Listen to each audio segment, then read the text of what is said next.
Brian, it's wonderful to have you here today. I'm very happy to be with you. It's an honor and a pleasure to be able to contribute to the work of the Diocese of Montreal. Um, I would like to, before speaking about the wonderful pilgrimage that is being organized, I would like to speak to you about the person of Kateri Tekakwitha, our great Canadian saint. Can you please give us a brief introduction of who Saint Kateri? Thank you. Thank you for your interest about Kateri Tekakwitha, who is truly a woman whose message, whose life is important. It speaks to the people of goodwill at this time, whether they're Indigenous or non-Indigenous. I think it's important to also situate Kateri Tekakwitha in her time, in her culture. Kateri Tekakwitha is born in 1656. She's born in a community in northern New York State, not terribly far from Albany. Her father was a Mohawk, and her mother was a Christian Algonquin woman who had been integrated into Mohawk culture, which was a current practice. Because of the terrible diseases and epidemics at that time, different nations, especially Iroquois nations, sought to keep their numbers up by integrating people from other nations, from other cultures. So Kateri Tekakwitha is born in 1856. And already when she's 4 years old, she experiences a terrible traumatic experience. Smallpox visits her village. She loses father, her mother, and her brother. And indeed, she loses a large part of her sight. So she becomes quite handicapped. And that's why Tekakwitha means she who bumps into things. That was her Mohawk name, she who bumps into things, because she could not see very well.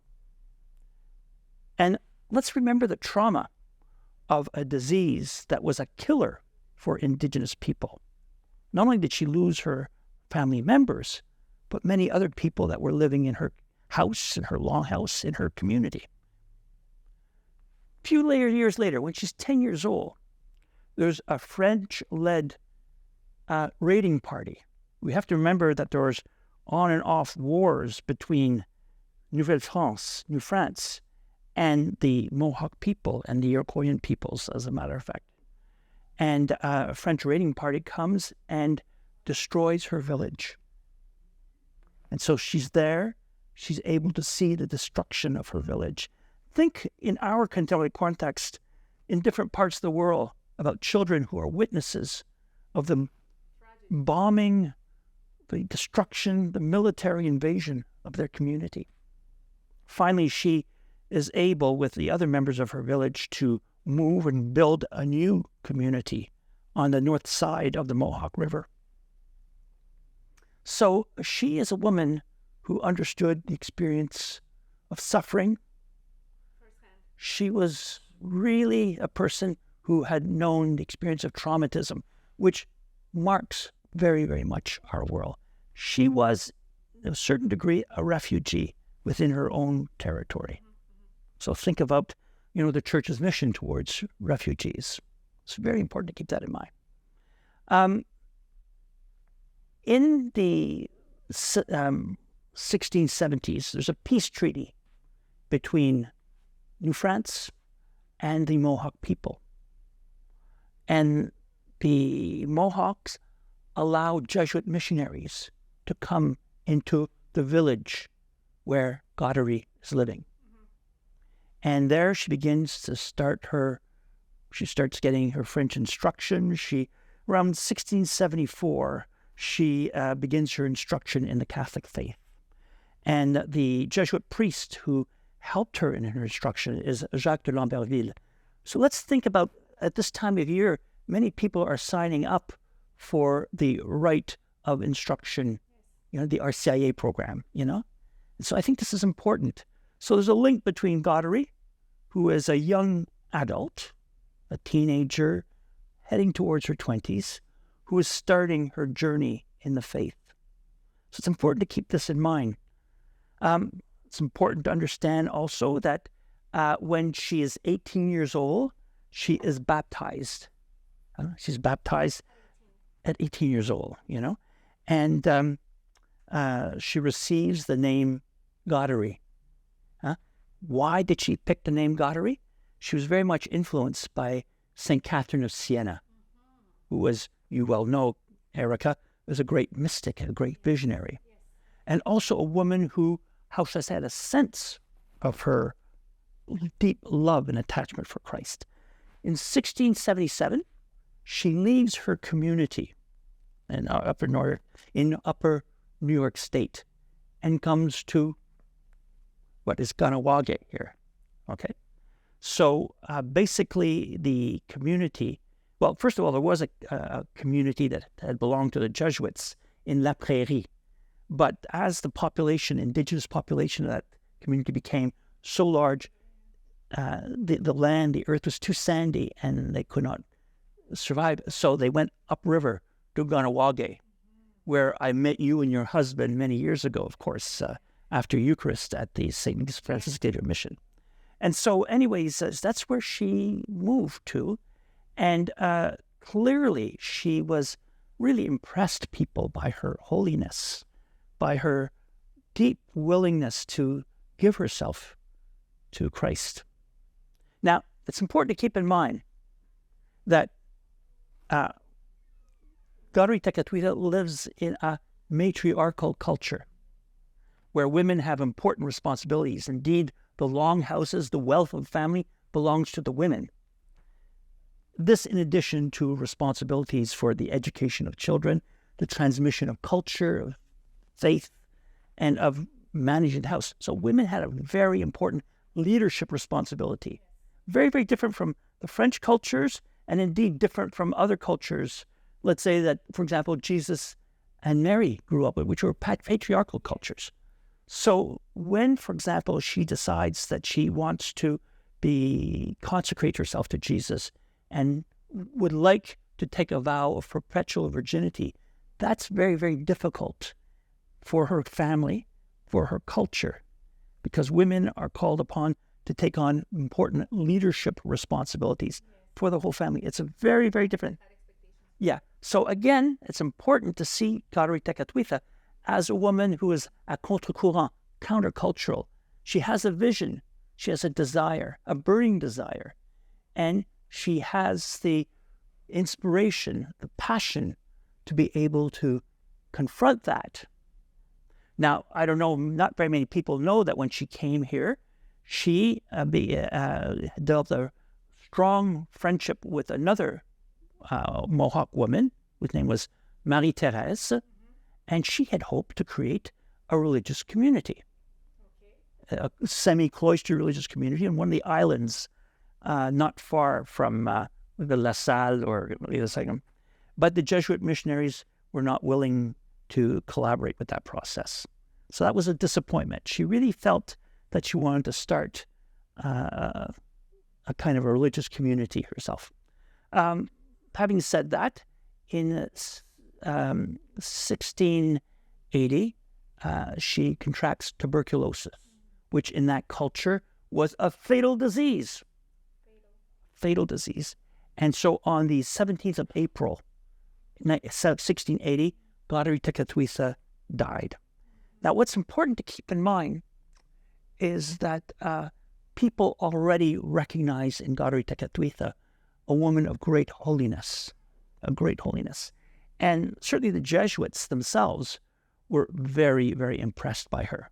And generally speaking, recognized in the Mohawk people, exemplars of a sense of sharing, of the common good, of welcoming the poor, that they saw in them as really embodying Christian values. And the Jesuits are not terribly happy about, how should I say, mixing the Mohawks with the people that were living in Ville-Marie or Montreal, who they saw as having sold out their lives for materialism, for alcohol, for all kinds of money, and saw that Mohawk people, and especially Kateri Tekakwitha, as really embodying those gospel values. And so this was really important. Now, Kateri, as I said a few minutes ago, died of tuberculosis on the 17th of April, 1680. And there are many stories about her birth, about her death, rather. One of the stories is how very shortly as she was dying, she prays out loud, Jesus Gunoronkwa, Jesus Gunoronkwa, which means, Jesus, I love you. Jesus Gunoronkwa. And those were her last words. And after she died, shortly thereafterwards, the legend goes that the pockmarks on her face disappeared, and her face radiated, glowed. Now, let us keep in mind, Erica, we're talking about the 17th century. There's a whole hagiographic kind of literary form. I don't know what happened. I have heard that of other saints, like Saint Rose of Lima. Absolutely. Of course. She was also suffering and had That's it. It was deformed. totally transformed Yeah. beauty when she That's correct. So only God knows, but it's a beautiful Yeah. it's a beautiful way to remember. Yeah. The same thing, for example, another Indigenous saint in the western part of Canada called Rose Prince. She had grown up in a residential school and died at a young age. She was a woman of holiness too. And when we were moving her coffin, relocating her coffin, the coffin opened up and they saw her body was incorrupt, intact. So as you're saying with St. Rose de Lima, I'm very happy you remind that as a good Peruvian woman. There's things here that don't fit into our Western modern medical mindset. We don't understand that. But I must say that Kateri Tekakwitha has been recognized by Her Holiness, and through her, many people attest to miraculous healings. Now, I'm not a specialist. I'm not an MD. I don't know what weight to give to that, but I can tell you for a fact that when she was recognized as venerable in the 1940s, and then again she was beatified by Pope John Paul II in 1980, and then became also canonized by Pope Benedict XVI in 2016, if I'm not mistaken. At each of those events, there was, how should I say, those were supported by claims of miraculous healings. And certainly my friends with whom I celebrate the Eucharist every Sunday in Kahnawake have a strong, strong sense of the holiness of this person and how that holiness translates itself into healing powers. Yes, for sure. Yeah, what a great saint. It's always inspirational. This is great, Brian. You have given us very detailed, inspiring presentation of her life, her upbringings, her sufferings, the way she died, what she taught to people, her image as a woman in her time, and her duties and so forth.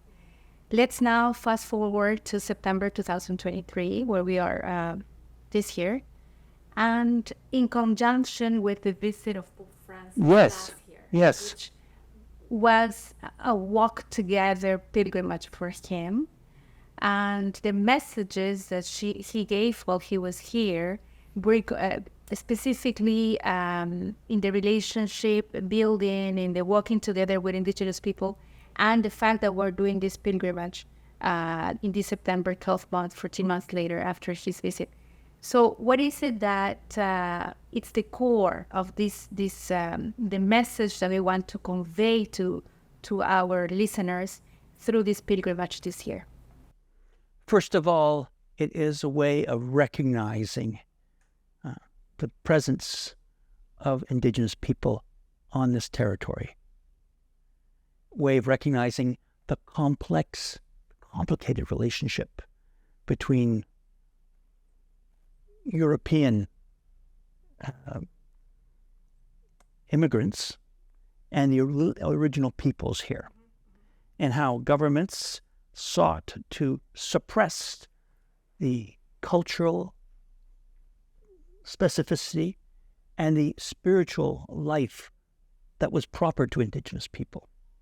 Important to keep in mind, John Paul II, when he visited the Martyr Shrine in Midland, Ontario in the 80s, said, and this was very important for Indigenous people, Jesus Christ in his body is Indigenous. And for Indigenous people, this meant that they recognized that Jesus Christ was not somebody that was imposed upon them by the European missionaries, but somebody who was present in their midst. It was a recognition of the holiness of their lives, their cultures, and their spiritual paths. And I think this pilgrimage that we want to experience together on the 23rd of September is a way of recognizing the presence of God in those people from time immemorial. And I'd like to suggest a way of opening our hearts and our minds to the sacred teachings of those peoples, the sacred teachings of the experience of Kateri Tekakwitha, keeping in mind that Kateri Tekakwitha was a Mohawk woman rooted in her culture, rooted in her worldview, which was different from that of the missionaries. And yet she was able to recognize Jesus Christ. Jesus Bonoronkwa. I love you, Jesus. And I think that's really important for us to be able to appreciate the spiritual depth of those cultures. And I'm jumping the gun here, as Pope Francis said, I think that there's a real need to be able to learn to walk together. It's not foreign to the fact that very soon we're going to be celebrating in Rome the Synod on Synodality. We're walking together. And I think that the genius of Pope Francis is to understand that walking together means opening our hearts and our minds to people with other worldviews, with other sensitivities, and learning from each other. You recall that one of the great themes that comes out from the preparatory documents for the Synod is that we have to kind of stretch our tents out. Yes. And so this particular pilgrimage to Kahnawake is a way for us as Catholic Christians in this diocese, in this province, in this country, to open our tents, to give room to other people, other sensitivities, to be disturbed sometimes, to be challenged. But that's how Holy Spirit works. The Holy Spirit always works through the cracks in our, how should I say, ideas that we have, self-conceptions. Self-conception. Yeah. Brian, I didn't ask you that question at the beginning, but you are an active parishioner I am. at the congregation, Yes. the community in Gotcha. Kahnawake. What's your... I am not Indigenous. It's very important to understand that I am a guest parishioner. And I had been, of course, when I was director of the Social Action Office here at the Diocese of Montreal, invited to accompany Archbishop Christian Lépine at the hearings, the Montreal hearings of the Truth and Reconciliation Commission. And after those hearings, that kind of shook me up quite a bit. I decided, well, what can I do to promote truth and reconciliation? What can I do? And I decided, I live, as you know, in Verdun, and I said, well, one of the things I can do is come to know the neighbors a little bit more. And so I began to make the St. Francis Xavier Mission in Kahnawake my Sunday worship community. And so that was my gesture, starting in, as I said to you, in 2013 after the hearings here. Of course, I went to the hearings in Vancouver, but I had always been interested in the richness of Indigenous cultures, the encounter between, my ancestors, both on my mother's side, French Canadian, and on my Irish side, on my father's side, the encounter with the peoples, the original peoples here, and especially, for example, the remarkable testimony of the Jesuit missionaries, the oblates, and other religious communities that interacted with Indigenous people and were willing to be challenged by them. It's all very interesting what you were explaining, Brian, about the sainthood of Saint Kateri and how the messages from Pope Francis in his pilgrimage is so pertinent today as we also approach the upcoming synod. So I just wanted to thank you for your visit today, and I'm sure the community there is looking forward to welcome into their home the pilgrims coming in September. What are the expectations? Can you share with us? How do they prepare for welcoming? Well, I can say that our pilgrimage coincides with a very important moment for the community in Kahnawake at St. Francis Xavier Mission. Later on that afternoon, we're having a concert. And the purpose of that concert is to be able to raise funds for the repair of a cassavant organ. Okay. It's in that church, which is a very valuable musical instrument, but needs major repairs.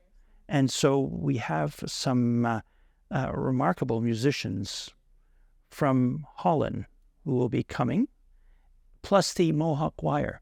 Now, what's extraordinary with the Mohawk choir is you have people, different age groups, not all of them Christian believers, but come to sing in the Mohawk language, to celebrate their faith, And so the Mohawk choir is something else. So there's a lot of preparation for this fundraiser on the afternoon of the 23rd, and we are delighted that the pilgrims, religious brothers and sisters, are going to be able to visit not only the church itself, the museum that's attached, but and the interpretation center. That's important to understand Gauderi's history, her story, her relevance today, the story of the Mohawk people as well. Our neighbors, literally. It's important to know your neighbors, but also to be able to contribute to the vitality of the Catholic congregation in Kahnawake. At a time when, Catholic communities in Indigenous communities have encountered some difficulties. Certainly, not only following the Truth and Reconciliation Commission, but with the, discovery of grave sites, and that created a great deal of anxiety and indeed an anger in many Indigenous communities. Yeah. Brian, it's been wonderful to have you. Thank you for inviting me. I'm happy that this is being organized, and I hope it's just a great success and that many people benefit from this program. Niawa o Nakiwahi.